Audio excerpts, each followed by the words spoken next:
And I'm back with Rocky 3, or as I like to call it, The Search for the Eye of the Tiger. Okay, so, first one of the greatest films of all time. Second one of the greatest sequels of all time. Third one is just fucking awesome, and I don't care what anyone says. Objectively speaking, it's probably one of the lesser of all of the sequels, but I still love it. Call that for nostalgia or whatever reason you want to put to it. Me personally, I love Rocky 3. It's kind of when the 80s started seeping into the franchise a little bit, and you could tell. But I love it. I love it from start to finish. It's just a fun movie. This was less the dramatic powerhouses of the first films and more just having kind of fun with the fact that Rocky is having some success finally, and what fun scenarios that could come from that. And it's a good time. In my opinion, it's a good time and I like it. Okay, so this film takes place, some years after the events of the first two films, and Rocky is hugely successful. He's finally able to do like that advertising kind of stuff, all that aspect of the life, and get some money from that. And also he's still able to fight. He's still doing fights and still keeping strong and everything, up until angry Mr. T comes out and says, "Motherfucker, you don't deserve the title. I deserve the title. Let's do this." And so Rocky is, at first like, yeah, no, I can do this. I take out fools left and right, until Mick is like, how do I say this, Rock? The fights you've been having weren't exactly fair, technically. Not that they were fixed. I like that they say that they were never fixed fights, but they were fights that Mick knew Rock could easily win, or at least, more than likely than not win. They were good fighters, but they were nothing compared to a professional fighter like Rocky Balboa.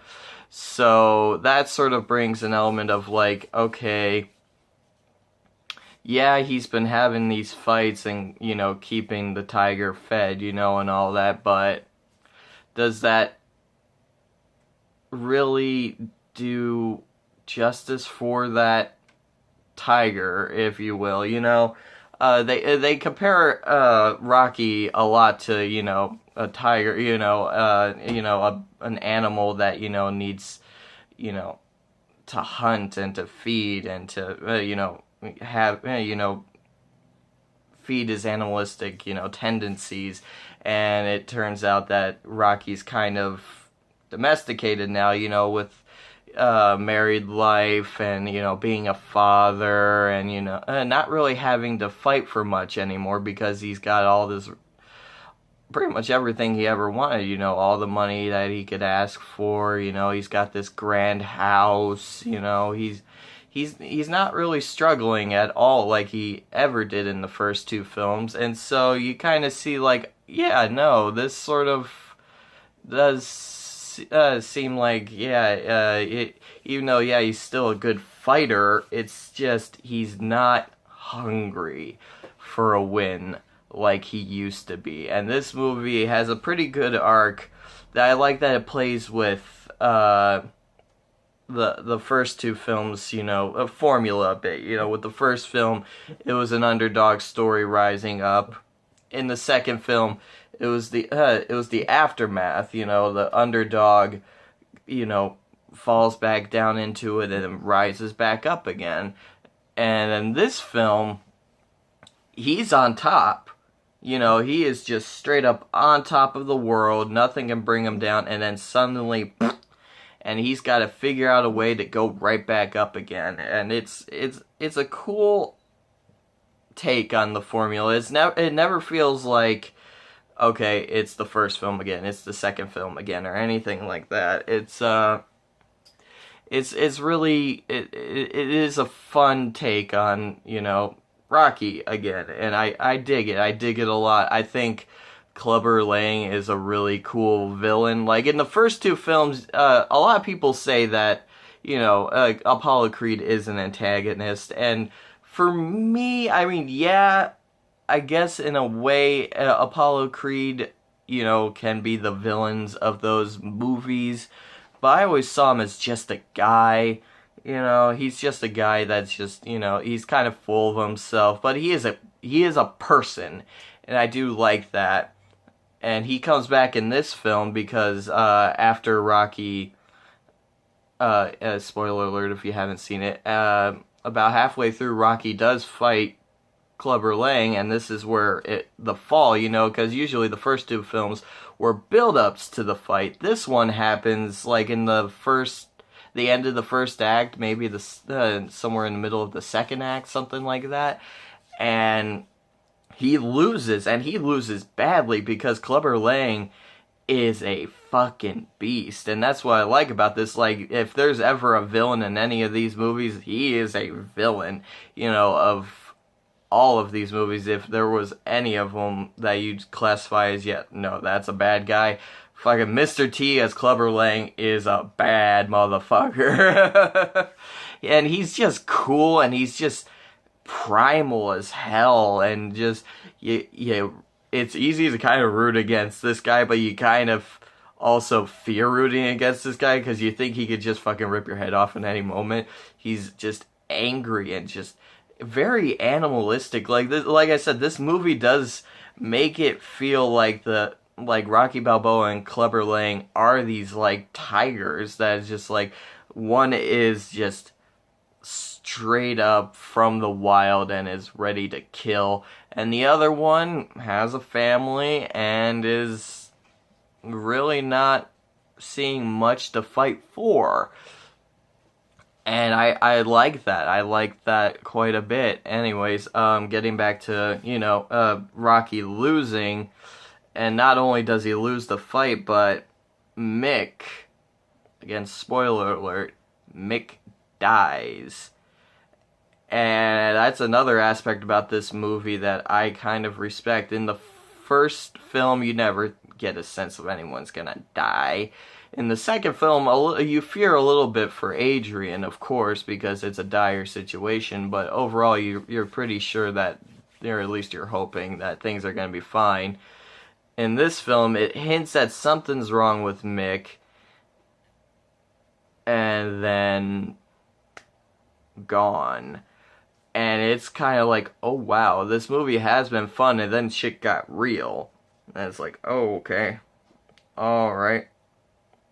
Shit, Rocky 3, alright, you got me. Like, if you weren't taking it seriously before, at this point, at least for me, you take it seriously then. It's like, oh shit, Mick's dead.